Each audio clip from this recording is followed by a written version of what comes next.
in my, let's say, youth, lots of people, see, 1968, the famous 1968 that happened in Europe, in South Africa, we didn't really experience, but many people did leave the country because somehow they became aware of what was happening and they didn't like it. But this is just by the way.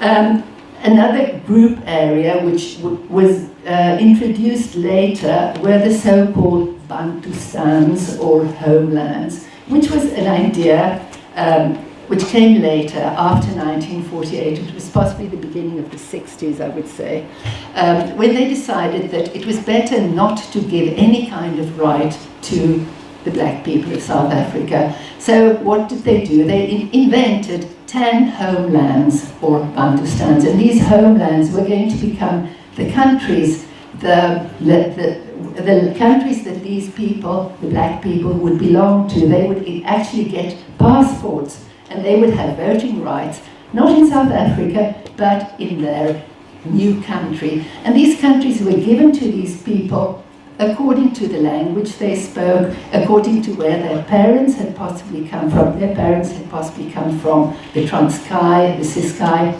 as migrant laborers, but their children then became, let's say, citizens of that particular country, even if they had never set foot in that particular country. So the Bantustans were creations giving rights, voting rights to black South Africans. I've written a few little things. It was in a certain sense a continuation. It's not as if things started, the bad things started in 1948. They'd already started in 1652. So the British came along and they enforced some kind of indirect rule, divide impera, as you will know. In any case, the South African national government created these puppet regimes. They weren't real countries. No other country wanted to recognize the Bantustans, but somehow they were given autonomy, and people even believed that they had their countries and they had voting rights. But so you can see that these people were actually removed forcefully. They were given the possibility to work in the white areas, but they actually belonged to a Bantustan. I've got this map here of how part of South Africa was divided, and you can see all these different colors of the so-called Bantustans. 4 of these actually became independent. They were told that they could have passports, they could vote, and they were separate countries, but they couldn't really keep themselves because they didn't have the possibility. It was a very small area. I think it was possibly 20%, if that. 13% of the whole country, which was given to 72% or more of the population.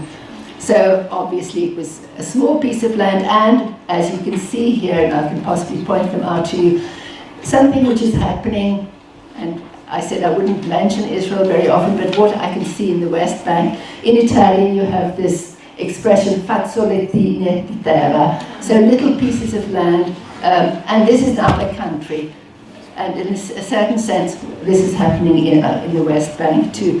You have a little bit of Gaza, you have a little bit of West Bank, and then the West Bank is divided up into little pieces, and you have a country. So be happy and be quiet. So this happened too in South Africa. So you can see this one area here was actually a country. All the yellow parts were a country. So according to the colors, you can see that they didn't really manage to create any kind of country. Just very, very briefly how apartheid was enforced, and then I'm going to leave the word to Salim because he has a lot to say to you. And apartheid was enforced in different ways. We can possibly, I know it's horrible to say the big apartheid and the small apartheid, but I think the serious things could be, for example, the fact that schools and universities were separate.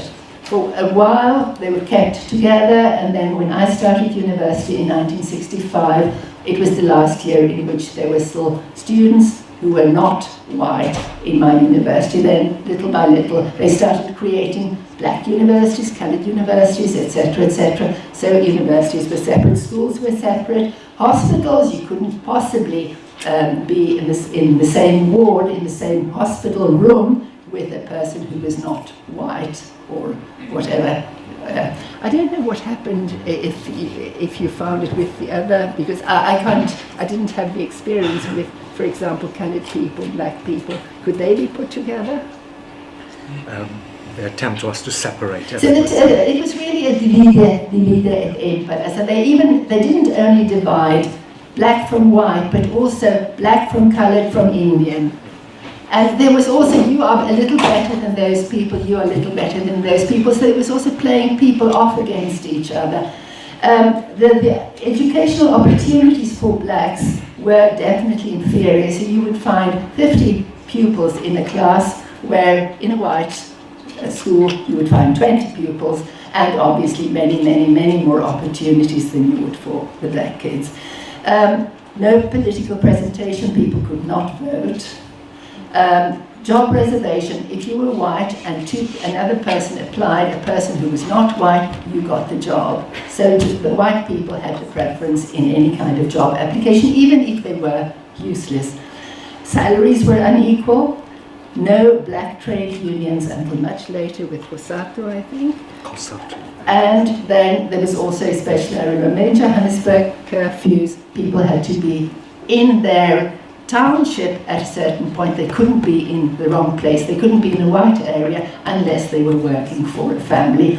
And what Salim also reminded me of, there was the so-called Immorality Act. It was considered immoral for people to marry to marry another race. So a black man could not marry a white woman, or vice versa. So immoral, the Immorality Act was considered immoral.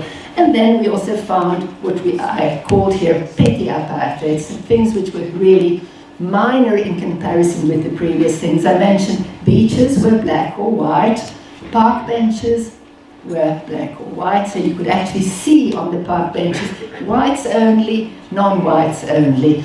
Buses, public transport, so you had to wait. That bus is not for me, so I have to wait for the next bus because it's the wrong color.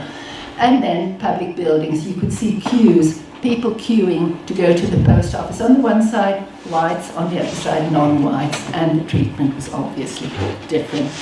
I think I have more or less mentioned everything. I'll just quickly give you this definition of apartheid, which is considered to be an inhuman act committed for the purpose of establishing and maintaining domination by one racial group of persons over another racial group of persons and systematically oppressing them. This is what happened in South Africa, and this is, as Simona quite rightly said, it's not happening, or it happened in South Africa. It is possibly still happening in South Africa, and this is something that, unfortunately, when I go to South Africa, I still feel it. The tension is still there, and unfortunately it's happening in Europe and it's happening elsewhere too.